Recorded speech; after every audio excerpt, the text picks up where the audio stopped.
We come to this sacred space made more sacred in this moment by the presence and attention of each and every one of us. Friends in the pews, let's take a moment and wave at the camera near the welcoming congregation banner to send our greetings to those at home. And now let's take a moment to turn and greet one another.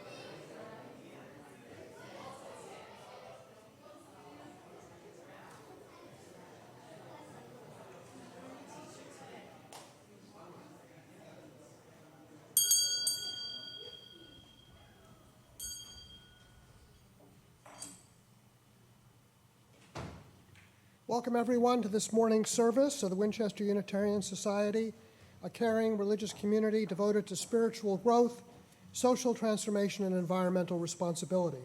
And as a welcoming congregation, we affirm the full inclusion of people of all sexual orientations and gender identities. My name's Martin Newhouse. I'm going to be the worship associate. In the movie and the play Inherit the Wind, which is about the Scopes trial in Tennessee, Clarence Darrow, who represented the defendant, asked the judge if he could conduct the proceedings without his jacket. The judge said yes.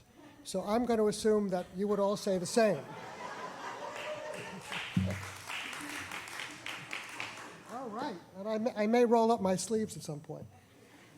As Unitarian Universalists, our faith does not require us to believe in a dogma, a tenet, or a creed, and among us we believe many different things. We prize freedom of thought and open, honest discussion and questioning, because these, we believe, enrich both our spiritual lives and our work in the community. Indeed, we can still say today, proudly, as our very first minister, Richard Metcalf, said over 100 years ago, we do not regard even the best creed as final. We look for new truths and new statements of old ones. We maintain the unlimited right of free inquiry. But while our faith does not require us to believe in any dogma or belief, we recognize that it does call on us to do certain things. And among these, we recognize and affirm the inherent worth and dignity of every person. And in that spirit, we greet with joy and fellowship all who are gathering with us this morning, both in person and via live streaming. We welcome you all. And as one of the people in charge of the summer services, I'm just thrilled to see so many of you here today. And we're especially happy to welcome you to this series of summer services. And as you may have seen from our announcements, we have a great lineup this summer, including today's service, which will be led by Matthew Bronsky, and the subject it will be Leonardo da Vinci, which is one of the great figures of all time. So there are a couple of announcements before I get off the stage and we get going. First, the Standing Committee is delighted to announce that former intern minister Marianne de Blasi, who's sitting right here, will serve as part-time summer minister from July 1st through August 31st. We're so glad that Marianne agreed to do this.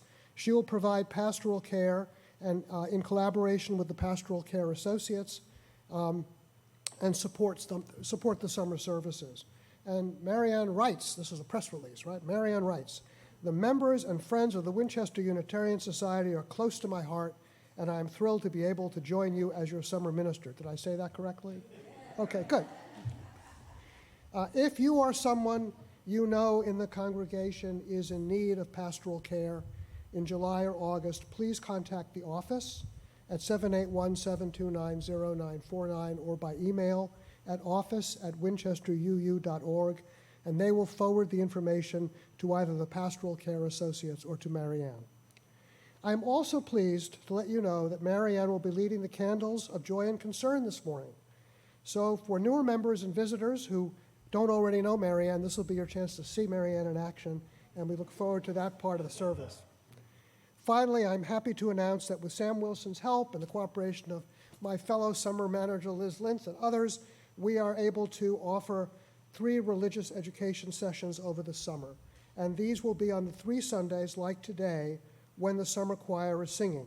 So in addition to today, RE will be available on July 14th and August 4th. And it is not available for the other summer services, unfortunately. During these sessions, parents with children who want to participate in the choir or participate in the service should feel free to come, and just make sure that you register, come a little early so that you can register. The sessions, there'll be some circle time with centering inclusive activities, plus a unique Love is at the Center of All We Do activity, a snack, a water break, have fun in the playground, or do some choir coloring.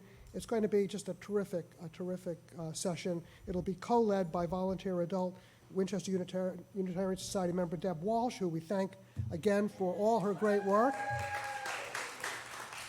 And also among some of our amazing teen RE teachers, Giorgio, Carolyn, Diana, Milo, Celia, and/or Riley. Okay. Finally, after today's service, this morning's service, we will have our usual coffee hour, but around 11:30 there'll be a discussion in the parlor with Matthew to talk about the subject of his service. Now, let us open our hearts and minds to the spirit of worship.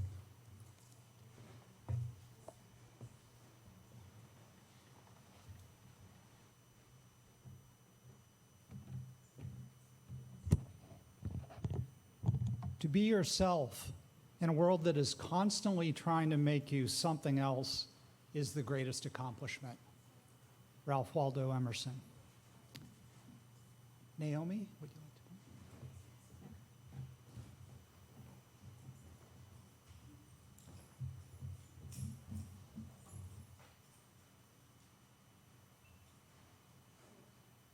I do not know if I need this. Does anybody else? Can everybody hear? Can somebody? Hello? Maybe I just go over here. Oh, there we go. Thank you for bearing with me. You guys ready? We are Unitarian Universalists, a church with open minds, helping hands, and loving hearts. For all these things and each and every one of you,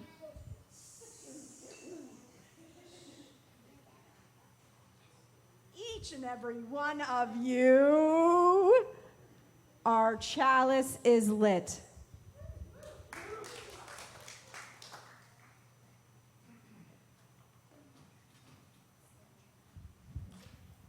Please rise in body, rise in spirit, to sing our first hymn, number 330, in the gray hymnal.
And now I would like to invite the young and young at heart to come forward for a first reflection here. Please come on up. Yeah, let's sit down.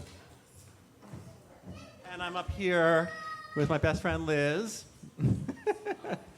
And it's so good to see so many of you and some more coming up. That's wonderful. Come on up. So we want to talk to you today about a very special person named Leonardo da Vinci. You know all about him? What do you know about him? Wait, one at a time. He painted the Mona Lisa. Yes, what do you know?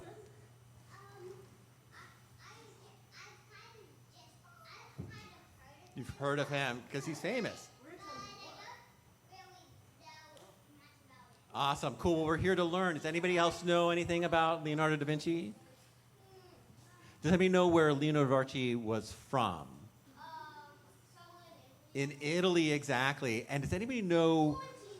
Yes, exactly. Awesome. And does anybody know sort of roughly how long ago Leonardo da Vinci? Was it like 100 years ago? Yeah? What do you think? Oh, it was actually earlier than that. Yeah, it was like 500 years ago. That's a long time. 500 years ago. That's amazing. So awesome. So we'd love to tell you a little bit more about him. So as we mentioned, he lived 500 years ago in Italy and is still famous today. He was a painter. He painted the Mona Lisa, a scientist, and an inventor. He was always curious, and his curiosity led him to so many things. And we're also wondering, what are some things that you are curious about? Because Leonardo's curiosity was a big part of his identity. Is there anything you're curious about, some things maybe you learned in school that you're curious about? Are you curious about painting or dance or gymnastics? Yeah, a little bit? Yeah?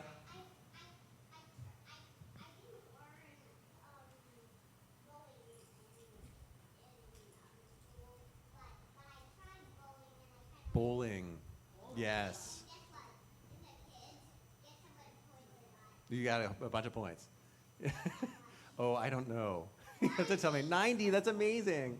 It's amazing. I'm really curious about music. Liz is quite curious about the law. So I'm going to pass it on. Okay, actually, do we have the first slide? Wonderful. So Leonardo's curiosity led him to create many amazing things, like the famous painting that Jeremiah mentioned earlier. This is the Mona Lisa, which is perhaps one of the most famous portraits ever painted. So you can see her on the screen now with her mysterious smile.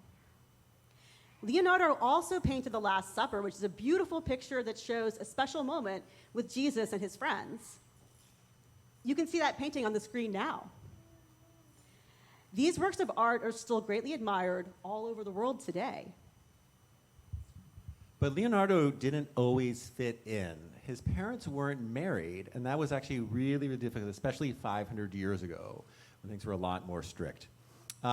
He also wore bright colors like pink and purple, which was unusual for men, especially then and also sometimes a little bit now. But I like to wear bright colors too. Leonardo didn't mind. He liked being himself and wearing what he loved to wear. So Leonardo reminds us that it's okay to be different and to follow our own path. He showed us that asking questions and exploring new things can lead to incredible discoveries. He was curious about everything: how birds fly, how the human body works, and even how to build machines that you can fly. So you can see above, this is one of his flying machines that he imagined up. Oh. So Leonardo's curiosity and creativity made him one of the most important figures in Western culture, and he inspires us to stay curious and always to be true to who we are no matter what. So let's be like Leonardo, ask questions, discover new things, and be proud of what makes us unique. Who knows what amazing things you might discover. Okay, now John's going to run to the piano, and we're going to sing you to your morning activities.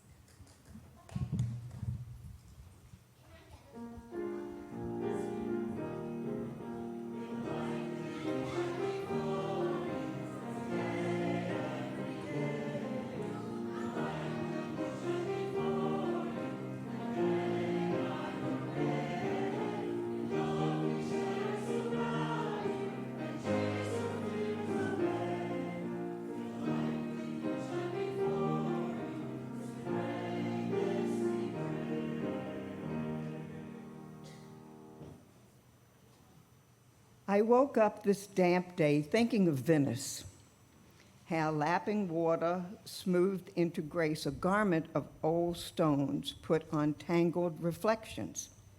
Bridges curved like the small of the spine arched over whispering water that gilded their knees with quick coins of shifting light. My bones dreamt water, and I thought of green dabbled ceilings glimpsed from our gondola, the sea's domestic in its stone gloves.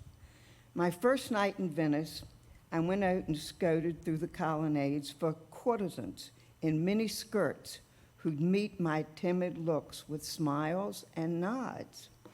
I thought they would be floating, a slow fleet of cleavages and hair, perfumes that mingled with sea breezes and smelled sweet as naked bodies in pink rooms. Nothing came true from my imagining. I always had to be surprised by the real, sudden flow of everything. Nothing occurred as fantasized.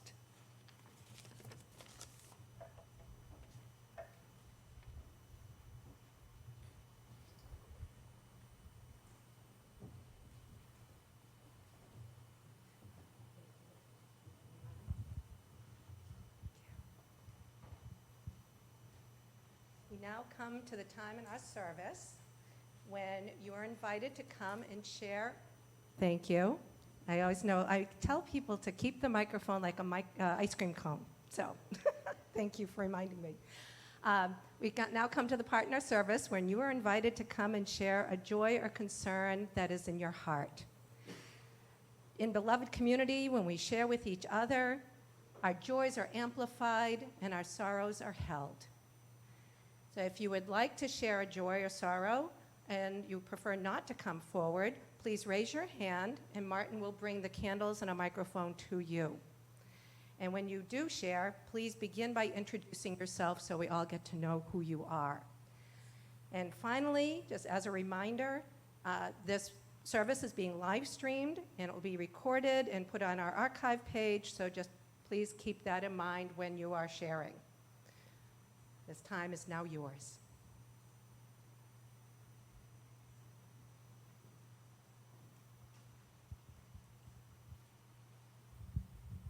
Hi, my name is Janet Nelson, and I am so pleased that last Sunday we were able to attend the First UU Church in Chicago, where my daughter is the director of Lifespan Religious Education, and we listened to her do A Time for All Ages, and it was just wonderful.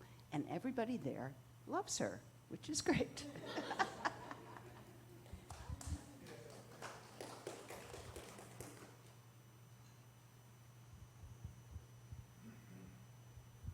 I am Matthew Bronsky, sharing a joy. It just touched me so much to hear Betsy Bowles read that poem that we're both so fond of and about a place that we're both so fond of. So I wanted to share that joy.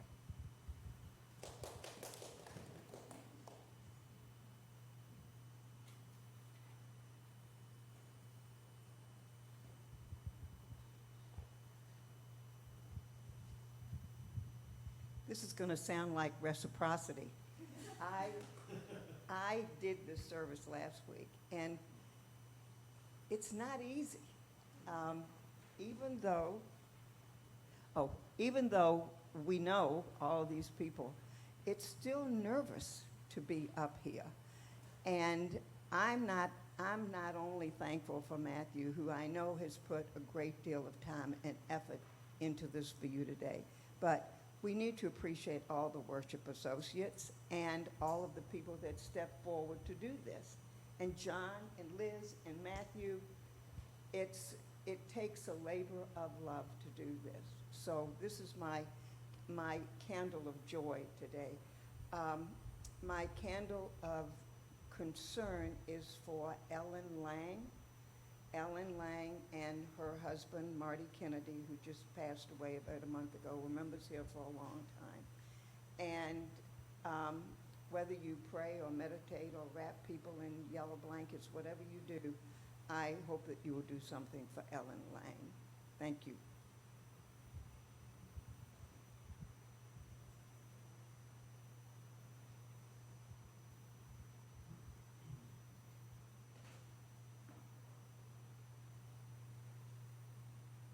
And Martin John Lowy would like a candle and the microphone brought to him. He's way in back. So Liz will help. Great. Thank you, Liz.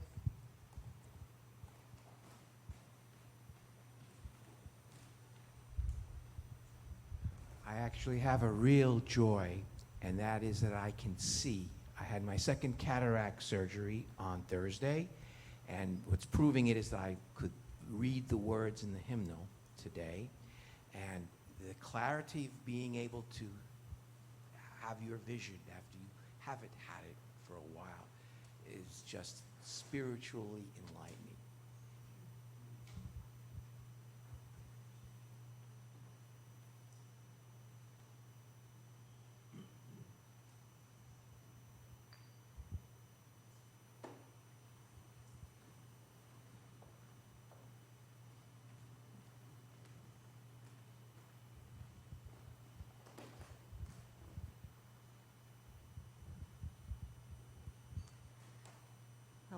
Oh, we have one more. Or maybe more, I don't know.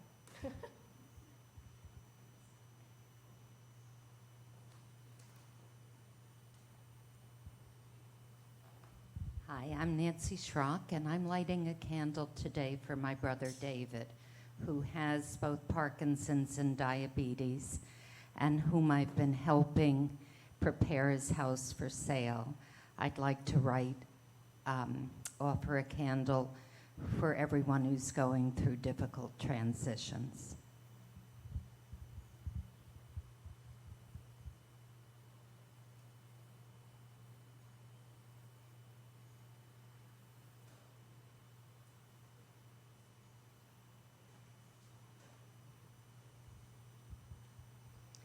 There are no more spoken joys or sorrows.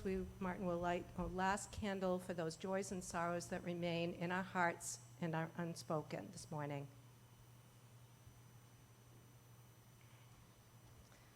Whatever you're going through in this life, my friends, you are not going through it alone.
The way. I must live my own way, refusing all that binds. I must know my own mind among all other minds. I must do my own deeds, and in whatever lands. I will know my own hands among all other hands. I must forsake the crowds and walk with lonely fools, to seek for my own face in bleak, deserted pools. I must leave worn old roads to walk on hillside grass, to follow my own feet out in the wilderness.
Test? Okay.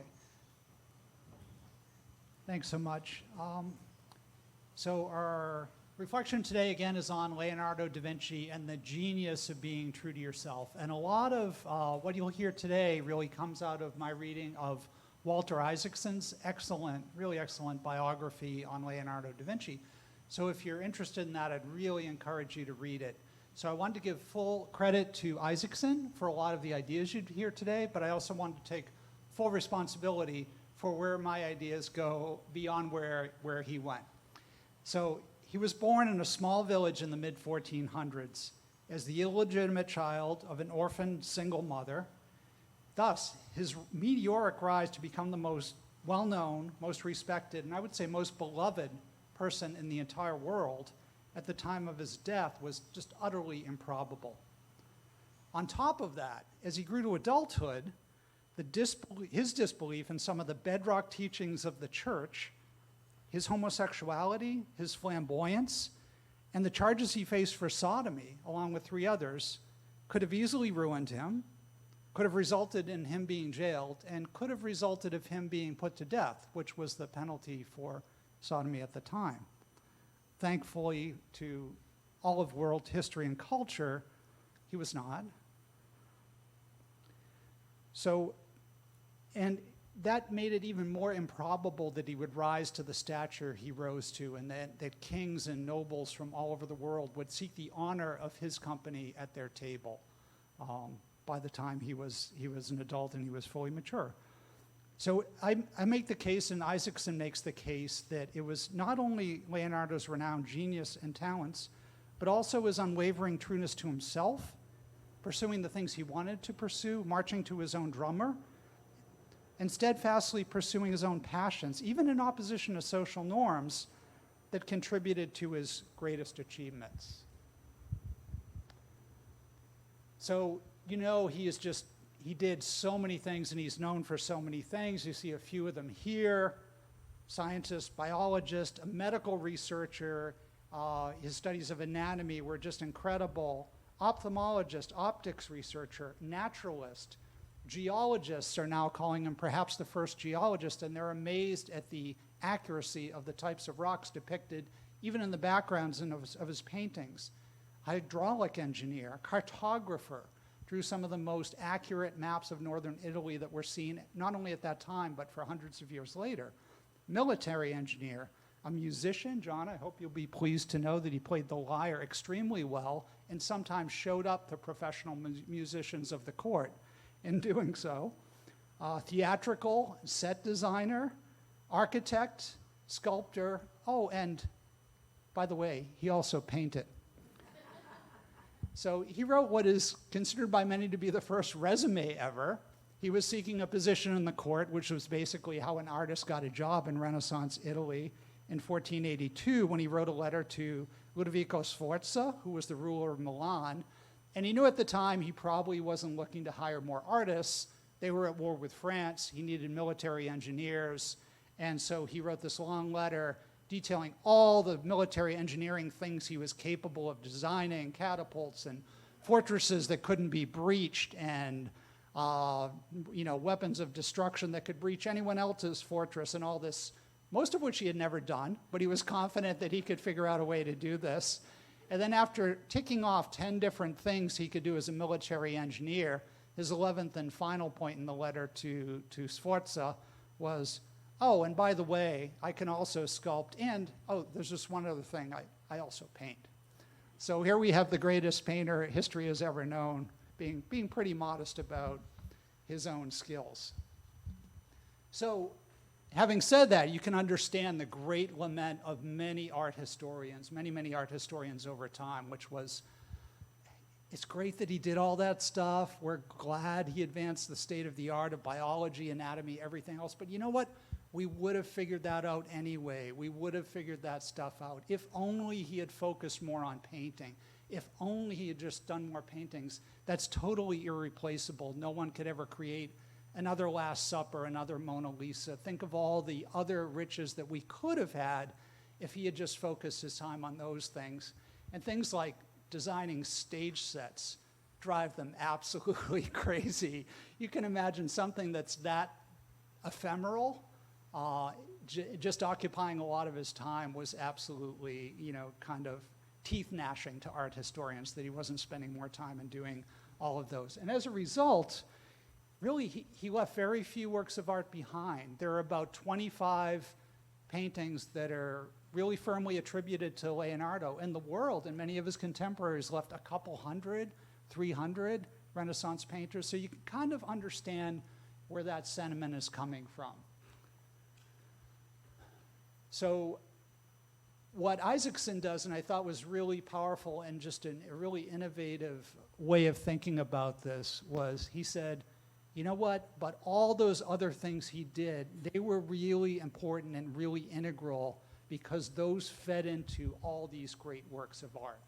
Things like Vitruvian Man. This might be the best known sketch, the most iconic sketch ever done. You see at the far left. This came to symbolize the entire Renaissance, this one little piece of paper that he kind of fairly quickly and confidently scratched out that drawing. And we'll come back to each of these, and I'll talk about each of these in more detail. But maybe one of the greatest and most famous sketches the world has ever known. In the center, The Last Supper, maybe one of the greatest and most famous murals, wall paintings ever known. And of course, at the far right, the Mona Lisa, one of the greatest, if not the greatest, movable paintings, oil paintings ever done. And just a note on that. So in English, you usually see Mona with one N. In Italian, it is always two, never one. I honored the two here today. The reason for that is Mona with two N's in Italian is a contraction for Madonna, my lady. So that's like Madame, and Mona would be like ma'am. Very, very respectful. Mona with one N is a vulgarity in Italian, so that's why you never see that. So I tried to honor that here today. Thanks. So let's talk about all these other things that Leonardo was doing instead of painting, and some would say just wasting his time on. So geometry. His friend Luca Paciolo, a mathematician, was writing this textbook on mathematics, on geometry, on proportions, and he needed all these different shapes, all these kind of polyhedrons illustrated. And this was a pretty difficult problem for an illustrator because no matter what direction you look from, you can only see half the sides, and some of these are very complex. So how do you clearly show these to an audience? And so what he did here was really brilliant and innovative. He drew the more complex ones as frames. So you can see by that, he was able to show all sides at once and really make these very complex geometries clear. So maybe the most beautifully illustrated textbook ever. I certainly never had any math textbooks that looked that beautiful. Anatomy. So he really sought to understand the human body. He was fascinated by the human body in every way, shape, or form, muscles, tendons, vascular structure, you name it. And he actually did dissections. And so these were far and away the most advanced and most accurate anatomical drawings that existed, again, not only in his time, but for hundreds of years thereafter. Just incredibly sharp and skilled and accurate mind diagramming all these things. Optics and ophthalmology, I mentioned that. So he's really looking at how does the eye work? You know, how does it receive light? Is it like the camera obscura, which was known in the Renaissance, and understanding that images are probably reversed in the retina and then focused back as a mirror image? How is light perceived? As a painter, he's very interested in how things look different when you look at them head on versus how they look on the periphery of your vision. So all these studies that really tied into his anatomical studies of exactly how the eye works and how we perceive things.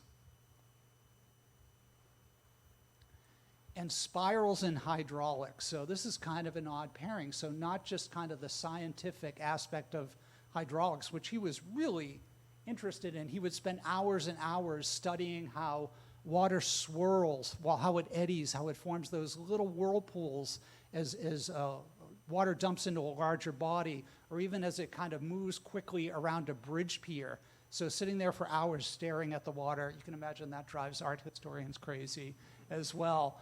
But carrying it through just any sort of spirals in nature, very, very curly hair he was totally enamored with. So we did all sorts of drawings of a child, of peasants in the market, of Salai at the upper left, his pupil and his significant other, who we'll hear more about later.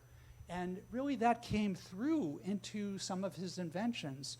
So this incredible spiral staircase at the Castle of Chambord that's just not only beautiful, but almost hard to fathom how it's put together when you look at this.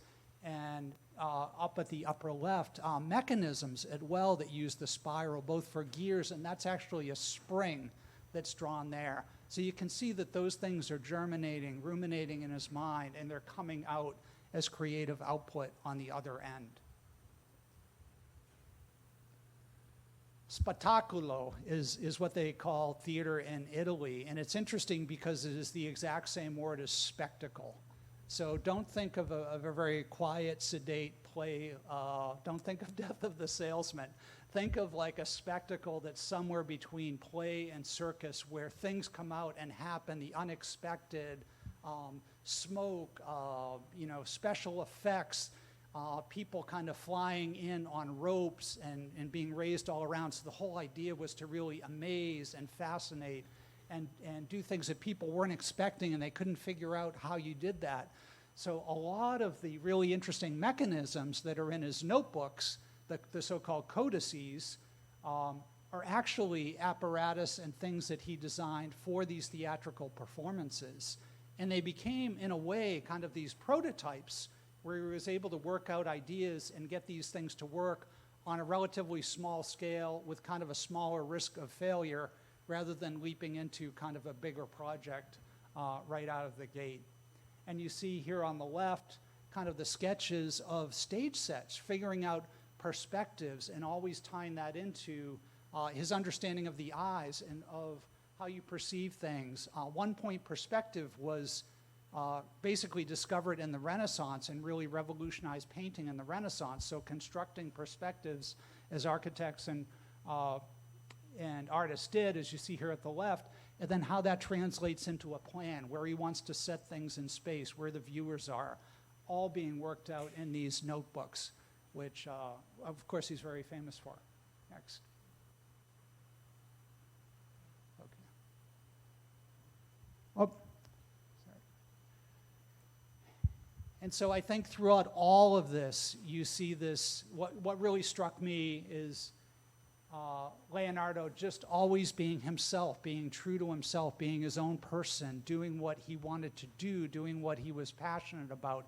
Even with his commissions for paintings, there were nobles kind of clamoring to have their portraits painted by him and wanting to pay top dollar. And he just wasn't interested in making the most money or painting someone who's really esteemed or noble. He was interested in his own thing. Who has an engaging smile that I really want to capture? What am I interested in at the moment? It's not the top dollar. It's really realizing kind of his, what he's passionate about. So here are 3 statues of Leonardo, all depicting him basically the same way, and he was kind of famous for this outfit. So kind of this puffy hat, a really big cloak and garment. And what it's a little hard to tell here is he wore leggings all the time. And leggings at the time were really worn by boys. They were not worn by grown men. So he was famous for wearing these leggings, this big cloak, puffy hat, and you'll notice the big, long, flowing beard, kind of like Neptune. That was not the style of the day. The style of the day was clean-shaven.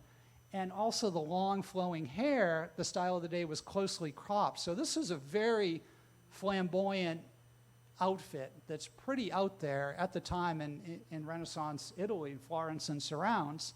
So what these 3 statues and travertine don't show you is color. So he loved to wear that entire outfit full-on purple, head to toe purple, hat to leggings all the way down. And I was really, it warmed my heart to see that if you buy an art action figure, it's great that they exist, of many famous artists, that Leonardo, they got the purple right, and he is wearing purple, and it even comes in a purple box. So really out there being himself in his dress and his attire, true to himself through and through, and expressing himself and who he is. So really being himself and being true to himself and his own passions, it really came through in his relationship with Salai, who was one of his pupils. Of course, in the Renaissance workshop, pupils were taken on. They were kind of boys who had shown a real interest and talent in that particular trait, like painting or sculpture or goldsmithing or whatever it was. Salai was one of his pupils. there are different theories among different historians about their relationship, but many believe, and I believe, and I think there's a pretty convincing body of evidence that he and Salai were significant others, and their relationship was intimate. And I think he also loved him despite all his flaws, because they talk about just, Salai is kind of a nickname, and it's a contraction of like the little devil, or the little dirty one. He was always up to something. He was caught taking money from Leonardo. He spent his money, like water. He wasn't always well behaved, but he loved him for who he was. And you can see he had, Leonardo and Salai both had a real interest in androgyny and transgender throughout all their lives. And so on the left is St. John the Baptist by Leonardo, one of his more famous paintings. And so St. John the Baptist in this pose. You see a drawing that he also did of Salai in that same pose, nude and androgynous drawing. So he has female anatomy at the chest level, and he has male anatomy at the genital level. And this third painting is by Salai. So there are many different kind of versions and copies of the Mona Lisa that Leonardo's workshop produced, in addition to the most famous one in the Louvre. So this one also is in the Louvre. It's by Salai from his workshop, not by Leonardo. But you can see this really appears to me to be Salai as well. It doesn't look like the face or head of Luisa Giocondo at all. It looks exactly like Salai, but with female anatomy. And there was real precedent for him drawing Salai with female anatomy.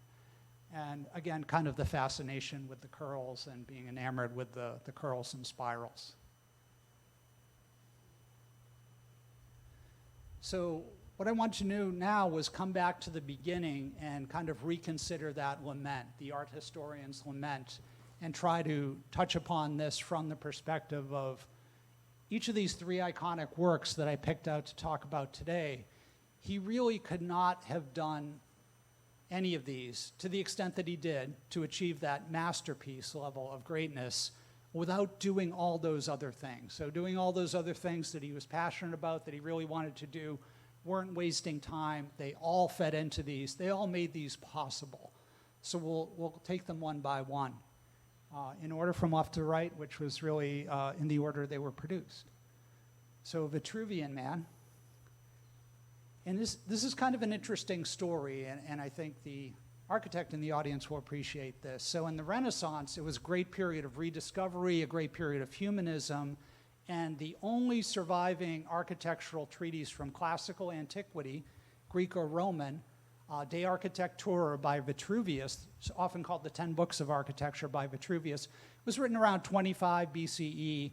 That was rediscovered in the Renaissance in a monastery, and it was very, very exciting to the Renaissance architects to have this actual treatise from ancient Rome about architecture. And the texts survive, but the plates, the illustrations, did not.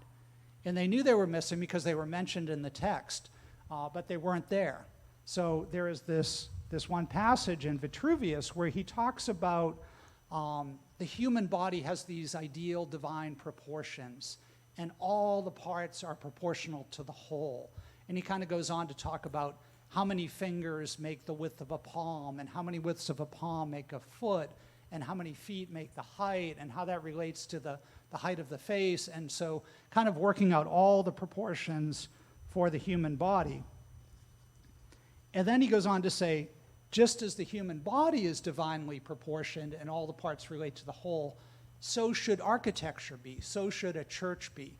So he's kind of laying out this argument that everything needs to relate to itself, and it all needs to kind of tie together. But what he wrote is a bit tricky to try to construct a diagram of. So similarly, in members of a temple, there ought to be the greatest harmony and symmetrical relations of the different parts to the general magnitude of the whole. Then again, in the human body, the central point is naturally the navel. For if a man is placed flat on his back with his hands and feet extended and a pair of compasses centered at his navel, the fingers and toes of his two hands and feet will touch the circumference of a circle described therefrom. And just as the human body yields a circular outline, so too a square figure may be found from it. For if we measure the distance from the soles of the feet to the top of the head, and then apply that measurement to the outstretched arms, the breadth will be found to be the same as the length and the height, in the case of plane surfaces, which are perfectly square. So people thought, oh, we can figure this out. We can get a compass, we can get a triangle. We can kind of lay all this out. And so these are many, many attempts of people to kind of pull this off. But on each of these, they get maybe 2 or 3 of those things right, and there's something that just doesn't fit. So in other words, he says, all right, the center of the circle is the navel. Some of these, when they try to work it out, it was the crotch. He says, in the square, the head is the top of the square. And some of them, the head's down below the top of the square, or the square doesn't fit or work with the circle. So they all have kind of a fatal flaw. No one could really solve this geometric anatomical puzzle. But who studied geometry and anatomy more than anyone and had a great mind for this and all things? So, excellent. So now when you see that and you realize how many had tried and failed, it's just remarkable to see how he just had it and nailed it. And in Isaacson's biography, they don't pull this out very often, this drawing. It's in Florence. It's kept locked up because it's very sensitive to light, and he had the honor of being able to look at it with white gloves on, hand on, and he noticed that the marks are so confident. It's almost like he did it with kind of like a metal fountain pen, and they're so hard that he almost scratched or etched the paper. So no tentative marks, no little sketching or erasing. He had it in his head, and he just put it down. It was kind of like a mic drop or a fountain pen drop moment to put this down.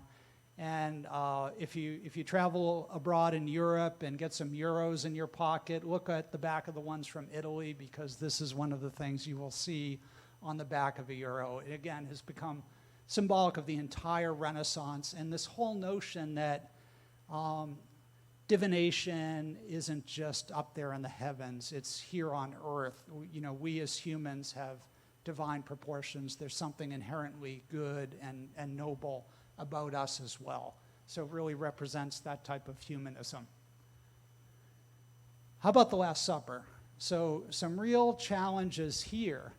So this is essentially a refectory, like a dining room in a monastery of a church in Milan. And so one of the challenges with painting a wall mural like this, if it's going to be something that you're trying to make look 3D, is how do you make the perspective of the painting jive with the perspective of the room? Mathematically, there's really only one point in that entire room that you can make absolutely perfect. So in the other parts of the room, more off to the side, closer, farther, you're going to have to fudge it a little bit. And how do you fudge it? And how do you make it look right, or at least look convincing from anywhere in the room? In addition, so there's kind of that geometry and perspectival problem of painting that. So that's the Last Supper on the far wall, very, very way down at the end. So I just wanted to give you a sense of what that room is like, what that space is like, and how big it is.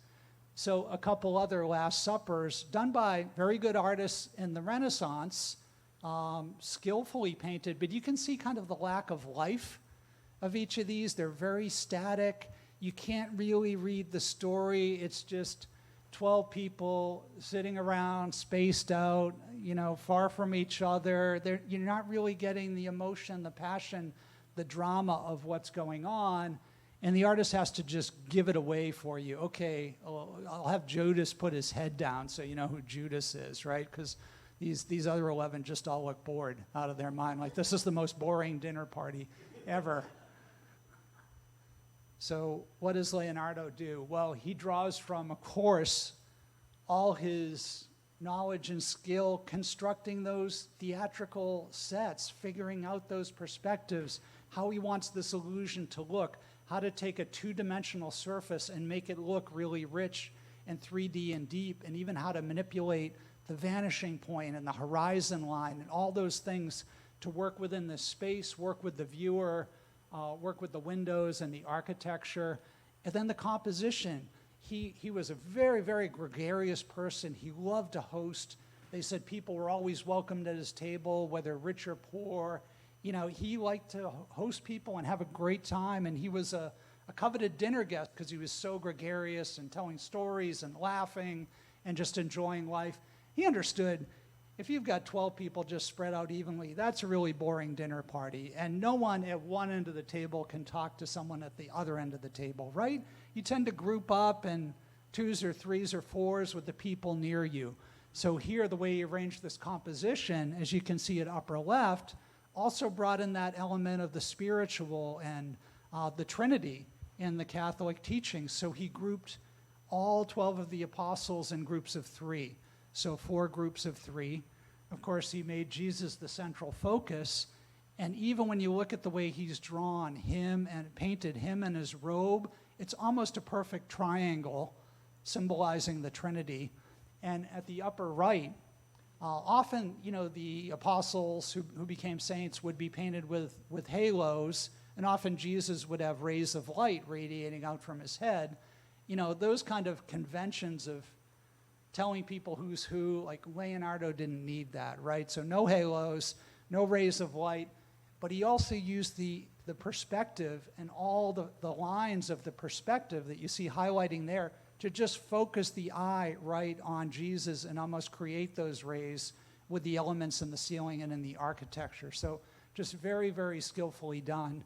And when you go way in and look at these groups, you know, people who knew the apostles, knew the saints, could really read the gestures, read the stories. And Leonardo loved to spend hours and hours in the market with his sketchbooks, sketching people who he thought were just the most expressive, had the most expressive faces, used these hand gestures, people who were angry, people who were sad, people who were, you know, afraid, just every sort of expression he could get. And that all perfectly comes through here. The who, me? Is it me? The denial, the anger, all the different expressions at the moment that Jesus announces, it's one among you who will betray me. That's the moment he captured, and the expressions just totally tell the story. So again, all things that he couldn't have done. He couldn't have created this without doing all those things he loved on the side that some thought were just a waste of time. And so there it is, the entire painting in place. And if you come to the parlor, I have a couple funny stories about the Last Supper I'd love to share. Jason. All right, and finally, with the Mona Lisa. So, you know, how do you create a portrait that seems to be alive? And, you know, seeing this from 40 feet across the room in the Louvre with a bunch of iPhones held up in front of your face, and the painting behind this really thick bulletproof glass. You know, we couldn't really appreciate that today if we all went there. But the people who have been fortunate enough, the curators, the art historians who get to see it up close, talk about it's almost magical how much it appears to be alive, and how much at times she seems to smile at you and then not. And then you look away, and then she starts to smile again, and almost like she's just toying with you. You know, it's just kind of legendary, and that's part of the reason that this is so famous and why her smile is so famous. And even when you look at it, it's not, you look at it head on in a photo, it's not quite the same, but is she really smiling? Or, you know, and you look, and the mouth isn't really turning up very much, all those usual hints that we get. So really his studies of optics and of anatomy played into that. So those drawings, those dissections, those very, very detailed drawings of all the muscles at the edge of the mouth and at the corners of the eyes, and which muscles start to move when someone is starting to smile but maybe hasn't quite smiled yet, he had figured out. And the optics and how your eye reads that, a researcher from Harvard about a decade ago said that the reason that you look at her head on and she doesn't smile, but you start to look away slightly and she starts to smile, is that he uses these very, very subtle shadows to create those little indications, and your peripheral vision is actually more sensitive to picking up shadows than head on. So all sorts of little tricks. It's just kind of the culmination of bringing together art and science that he really saw as one. Next. So a little bit of an aside here to kind of tie back in. I mentioned there are many Mona Lisas. The Louvre, the Hermitage, the Prado, from right to left across the bottom. The Louvre, of course, is the original. The Hermitage, or not the original, it is the masterpiece, all right? And it is well known to be Leonardo's own hand. Some of the others were done by others in their workshop. Mostly others, he might have done a little bit of them. The Hermitage was thought to be Leonardo for a long time, and now it's attributed to the workshop. This copy by Salai, second to the left. And again, the Mona Vanna, the so-called nude Mona Lisa, also in the Louvre, clearly painted by Salai, and again appears to be a self-portrait of Salai with his face rather than the Mona Lisa's face. And one thing that was really interesting is there were period descriptions, and Vasari wrote, in the time period, Vasari was a contemporary of Leonardo, Michelangelo, all the great Renaissance artists, and he wrote the lives of the artists. And you can still pick that book up and read it today, and it's really the best period source, or one of the best period sources about these artists. And he talks in detail about how beautiful the Mona Lisa is, and it's causing kind of an uproar, and other artists are going over to see it in his studio while he's still working on it. And Raphael did that sketch of the Mona Lisa that Leonardo was working on. And of course, the person who's widely believed to be the sitter, Lisa Giocondo was her married name, Lisa Gherardini, her maiden name, was 24 when she first sat for that, and she was 26 when it's thought to be largely completed. So a very young woman. And then you notice all the Mona Lisas across the bottom, it's a much older woman. So a lot of mystery, a lot of different theories about both, not so much the sitter, but the subject, because in this case they may not be exactly the same, and sitter and subject may be a little bit different. More recently, the upper right, what's now called the Isleworth Mona Lisa, was discovered. And there's raging debate over whether that's actually Leonardo's hand or whether it's his workshop. But that one matches more closely the early descriptions written in Vasari, and also the sketch done by Raphael of the one that he was working on that Vasari wrote about, because Vasari talks about the Mona Lisa having beautifully rendered eyebrows. The Mona Lisa in the Louvre has no eyebrows. And the columns flanking the colonnade, so you see them in the sketch by Vasari, you see them in the Isleworth Mona Lisa, you don't see them in the Louvre Mona Lisa. So just to be clear, there's no doubt that the Mona Lisa in the Louvre that you've seen many times is the masterpiece of all these. But there is a lot of argument and ambiguity about how much hand Leonardo had in some of the others, and which was done when. So was Vasari actually writing about the Isleworth Mona Lisa, and was the Louvre Mona Lisa done later? And what Isaacson wrote, and I think makes a lot of sense, is that this Mona Lisa, the masterpiece, he never gave to the client. He kept that. It became near and dear to his heart. And often artists would start two at the same time, knowing that their studio would make copies, and then they further developed one, and one came along. So Vasari wrote that it was never finished, and that may have been the Isleworth Mona Lisa. The Louvre Mona Lisa he kept with him to his old age. It was his most precious possession. When he's old and he moved to France and he was invited there by the king, he brought a Mona Lisa with him. It's widely believed to be the Louvre one. And he continued to work on it until around 1517. So that's almost 15 years he was working on that Mona Lisa, the one we know as a masterpiece today. So pretty interesting, but go to the next slide. So here you see just how much younger, all right, just how much younger the Isleworth Mona Lisa is. And one theory is that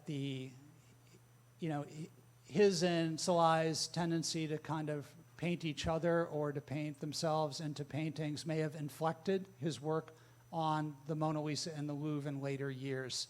So some have pointed out how much it starts to resemble either Salai or Leonardo or both, not just kind of an older version of the original sitter, who by that point they had no access to. He had no access to at all.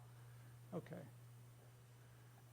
So to wrap up, this, probably the greatest painting ever done, was really enabled by his studies of the mouth, of the muscles, of the lower eyes, his studies of vision and optics, all those things that he was really interested in, but other people have said he shouldn't have been working on, and also his incredible hand. Next. But I think maybe the most important thing that we can take away from this is that it really sums up this Mona Lisa, the one he carried with him to France, the one that was the most precious thing he owned, that he worked on almost till his death. It really summed up for him everything that he kind of believed. And he really believed strongly in this oneness, that art and science are really one. I hope you notice kind of a sub-theme of the service today of rivers and water. And the centering thought where he talked about rivers are like time. He also talked about rivers are like the veins and arteries of the human body. They're like the lifeblood of the earth, just as the veins and arteries are the lifeblood of our human being. We're all one. There's this great oneness of nature, of humankind, of art and science, of all things. And I would even add in that I think it kind of represents how in his eyes men and women are one.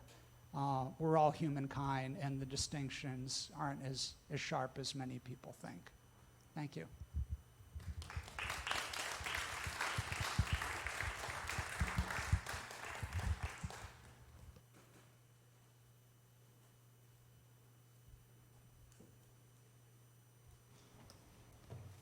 Thank you very much, Matthew. The morning offering will now be generously given and gratefully received.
Those who wish to do so are invited to join in the unison affirmation, which you will find in your order of service. We gather not for ourselves alone, but to use our common power to build the beloved community within and beyond these walls. We create and reaffirm this covenant this day to make justice flourish, to practice compassion amidst difference, and to embody transformative love. Now please rise in body or in spirit to join in the singing of our closing hymn, number 331, Life is the Greatest Gift of All, in the Gray Hymnal.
Love holds you. Love bears witness to all your inherent dignity and worthiness. It witnesses how you try, succeed, and fail, and it does not flinch. Love will not let you go. Love holds all of you.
Please join me in reciting the words to extinguish the chalice.